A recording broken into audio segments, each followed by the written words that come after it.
manomboka ity fotoana ity indray a ka melohany tena iresana de manasanao a anondrika anlohanao fa hivavaka isika velezandrano midera sy mankalaza ny anaranao zay mevinaitranao mangatakanao mindra fo sy amelany eto anjatra vitany tsy fanakaka amin'ny sitraponao isoranay anao noho ny famindravozony fitiavanao a mbola afaka mifandray aminao amin'ny alalana fandarina izao fahazavantsaina avy amin'ny fanainao matsy mazavasainay fa namatakana ny sitraponao anatin'izany ka hitondra famelombelonao anay ny teny tononony sy angatana aminanao Jesosy ty mivavaka amen.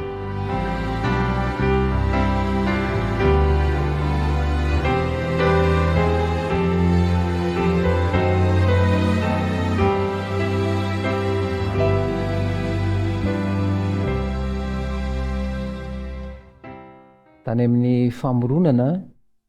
izao tontolo izao tao amin'ny andro faefatra dia manambara ny teny hoe misy fanazavana de ny mazava izay masoandro no teraka an'izay de manapaka ny andro ary ny volana sy ny kintana ihany koa manapaka ny alina de reny ozy izy a de fotoana ho anareo tany amin'ny famoronana zany dia efa nomena ny fotoana anatanterahana zavatra iray ny olombelona zany a dia ao anatin'ny fotoana izy no manatanteraka ny zavatra izay ataony indrisy nefa fa ity tontolo ity dia manome zavatra be dehibe andany fotoana amin'ny tsy tena lara-pahamehana na ny tsy tena izy raha mandinika zany ny fiainan'ny zanak'olombelona ankehitriny a de tsy mitovy raha ohatra ka ny fenitra izay hoe fahombiazana apetraky ny tontolo dia ny ankamaroan'ny olona de ohatrany hoe tsy mahomby ary izay indrindra ny hoe fanahoana no misy an'izay fahasamihafan'izay de raha miteny sorana hoe araraoty ny andro azo anaovantsoa eo indrindra zany ny misy fomba fiteny manao hoe ny mahasoa aloha vao ny mahafinaritra mifamatika zany eo amin'izao fotoana izao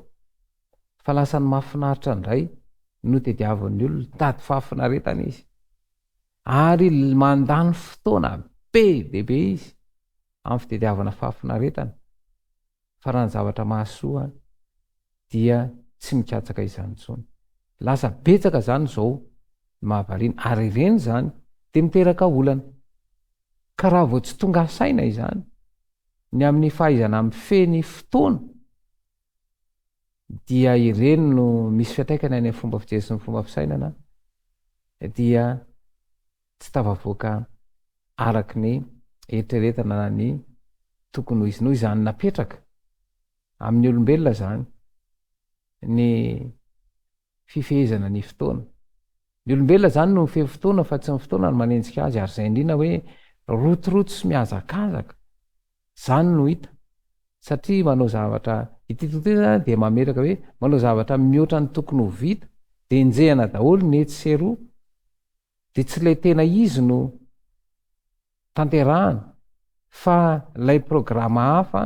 izay tsy mahasoa ary zay indrindra hoe raha vao tsy tony ary raha vao mikorotana ao amin'ny fisainana de tsisy fivelarana naoviana eo amin'ny fiainana izany eto zany raha miteny zany ny soratra masina izay milaza fa katsao aloha ny fanjakany sy ny fahamarinana de hanampy anao izao rehetra izao ity tontolo ity kosa indray nefany a de izao ataovy zay azahoanao ireo zavatra hitany masonao rehetra izao izany hoe ny tontolo zany a mibaiky ny olona ho amin'ny hitany maso ary zay mahatonga ny soratra masina miteny ny olona mijery ny seho ivelany ary lasa io no mibaiko azy fa Andriamanitra kosa mandinika ny fo izany hoe ny vanim-potoana misy atsika izany a tsy ampy fandinihana intsony isika ary tena tsy mandinika ny taolany tsy manana ny fahalalana ananan'ny olombelona amin'izao fotoana izao fa zareo kosa mandinika ary ao anatin'ny fandiniany ny toejavatra no iresahany zavatra anankiray. De andray ohatra isika hoe raha miteny zany tamin'ny andron'ny Taolo hoe mita tao vovonana, de inona ny fanadinian'io? De le aloka, de eo izy mandinika an'io foana, de mandray petra-kevitra am'izay izy hoe am'izao am'taona misy antsika zao mitatao vovonana tena amby 12 mihitsy izy, satria rehefa jerena ny aloka de tena eo tokoa tsy taloha eo amin'ny amby 12. Izany hoe le fahalalana ananan'ny olombelona am'izao fotoana izao de fahalalana mijanona ho ara-pahalalana fa tsy misy vokany eo amin'ny fiainana. Ary izay mampatonga Soratra Masina hiteny ao amin'ny Jaona 1:4, ary ny teny dia tonga nofo. Io teny io zany de misy vokany ao amin'ny fomba fisainana. Ary zay ihany koa ny afatra rehetra de amin'ny alalan'ny teny. Ary ny teny zay raisina mila saintsaina sy eritreretina zay. Ary rehefa eritreretinao sy saintsaininao zay de mihamazava. Ary ny zavatra mazava tsara ho an-tsaina de hitondra ho any amin'ny faharesen-dahatra. Ary rehefa resy lahatra de faharesen-dahatra io mitondra any fanapahan-kevitra anatanteraka an'io zavatra mazava tsara ao an-tsaina io. Ary zay ny famitana atao miazakazaka mirotoroto, ataony tsy mampiasa saina intsony, tsy misaintsaina intsony, fa tonga de mandray fanapahan-kevitra amin'ny toejavatra misy. Satria manenjika ny fotoana, enjehany toejavatra, enjehan'ireo zavatra maro samihafa, de tsy mampiasa an'ilay fisaintsaina intsony ary lasa mandray fanapahan-kevitra tsy mifanaraka amin'ny fiheverana na ny tokony ho izy izany. Ary eo indrindra zany le famitana ataon'ny tontolo. Ny famitana ataon'ny tontolo zany dia sariny amin'ny zavatra mahafinaritra ny maso. Ary ny Soratra Masina moa zany de mazava tsara fa ny zavatra eto amin'ity tontolo ity de ny filan'ny nofo, filan'ny maso ary ny rehaka momba izao fiainana izao, de tsy zany fa ny fiheveran-tena navita zavatra. De mirehare amin'izay fahavitan-javatra izay. Kanefa manana olana eo amin'ny olam-pifandraisana. Kanefa io fifandraisana io raha vao tsy mirina araky ny tokony izy indrindra ao anivon'ny tokantrano de ny zavatra rehetra izay atao de tsy hitondra fahafaham-po. Ary raha ny Soratra Masina de miteny hoe inona moa no soa azon'ny olona raha azony daholo izao rehetra kanefa very fanahy. Azay indrindra hoe ity tontolo ity zany tsy ny zavatra fa ty ivelany nomeny tontolo, tsy hoe io no mitondra fahafaham-po, fa lay zavatra voajanahary efa ao anaty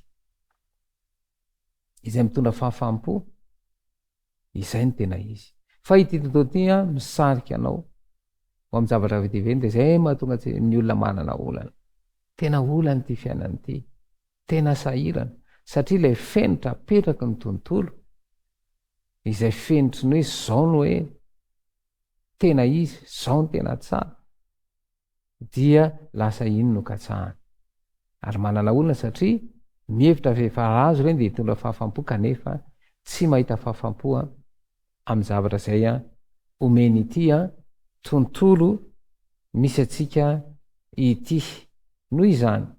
zava-dehibe zany ny mandinika lalina ny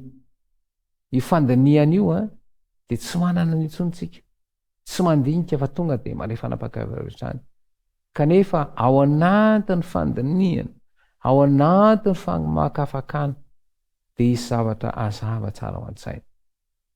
Ary ny vanim-potoana misy atsika de mitarika ao amin'izay fahamaizana maikamaika, tsy mandinika tsara, tonga de mandray fanapahan-kevitra. Ary raha vao zay zatrana de fanapahan-kevitra tsy ahasoa. Soratra Masina de miteny fa ny soratra rehetra izay nomeny Tsindrimandrimandry dia mahasoa. Raha hitady le tena mahasoa zany de ny fandiniana ny Soratra Masina. Fa sarian'ity tontolo ity andinika za nitolotra zay omeny tontolo fotsiny. Ary mbola hamafisy ny Soratra Masina moa zany hoe tia ny fahafinaretana mihoatra noho ny fitiavan'Andriamanitra. Asa indrindra lasa ny fahafinaretana zany zao fitiavan'Andriamanitra noho ny baiko, fa tsy le zavatra mahasoa. ka raha te hitady ny mahasoa zany de tsy misy afa-tsy ny fandiniana ny soratra masina irery any ary afaka anampy eo amin'ny fampivelarana na ny fivelarana mihitsy anynivon'ny fiarahamonina satria lay fahafahany pahary mifandray amin'ny olombelona de ao amin'ny saina izany izay ibaiko ary eo ka ohatsy sady tsindrina tsara hoe ny saina no mibaiko ny zavatra mazava tsara ho an-tsaina de bako ny saina anapa-kevitra ary zay indrina hoe sarotra manapa-kevitra am'izao fotoana izao satria vokatr'lay toejavatra omeny fiarahamonina izay tsy mazava tsara ho an-tsaina de sahiran-tsaina ho andinike mety be ty de araky ny nambara teo aloha hoe lay fandiniana ary mila fotoana zay tontolo moa zany zao maikamaika de mila vitaingana de tsy avelany ana fotoana ka raha vo hoe mitany de lazainy hoe mitarehetrrehetra kanefa le fahazavan-tsaina izay omeny fanahy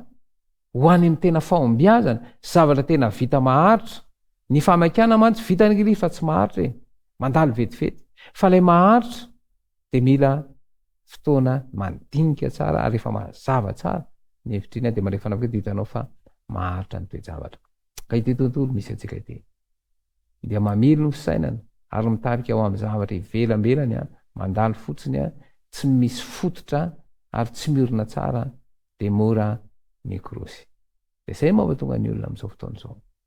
sahiraty saina very hevitra satria tsy miorina tsara tsy mitombona amina fototra tena izy ka raha tiana ny amelina zay am'lohany de miverina mandinika ny sotra masina zay hoe mahasoa ho fampianarana ho fandresen-dahatra ho fanitsina zay diso ary ho fitaizana amin'ny marina rehetra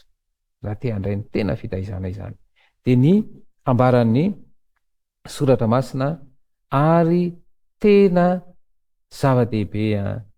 ny mandinika misaintsaina izay ambaran'ny soratra masina fa ny tontolo efa mametraka ny fenitra efa mametraka ny taridalana ary efa manome izay iverina hoe filana ka iny filana avy ivelana fa le filana ao anaty izay zay ny fotony zavatra rehetra izay mila kolokoloina ary efa mikolokolo ny ao anaty a de mahita fahafampo ka na inona niny te zavatra miseho eny fiarahamonina dia tsy ho voazongozona fa miorina tsara am'lay tena fototra lay tena izy de tsy izay fa lay pahary izao rehetra zao izay naniraka ny zanany de Jesosy Kristy hamonjy ny mpanota mba hanana fiadanana ary zany fiadanana zany de tonona ao amintsika tsiraray avy ande hivavaka isika amarana izao fotoana izao misaotra anao zay Jesosy mahalala no fotoana zay omena teny zay nomena azavao ny fisainanay mba hahafahanay mahafatra ny sitraponao anatin'izany ka hitona fahazavan-tsaina ka atonga anay ay andray fanapa-kevitra ho amin'ny mahasoa ka hivelatra eo anivon'ny tokantrano sy ny fiarahamonina zay misy anay zay mpononina sy angatana aminanao Jesosy Kristy mivavaka amen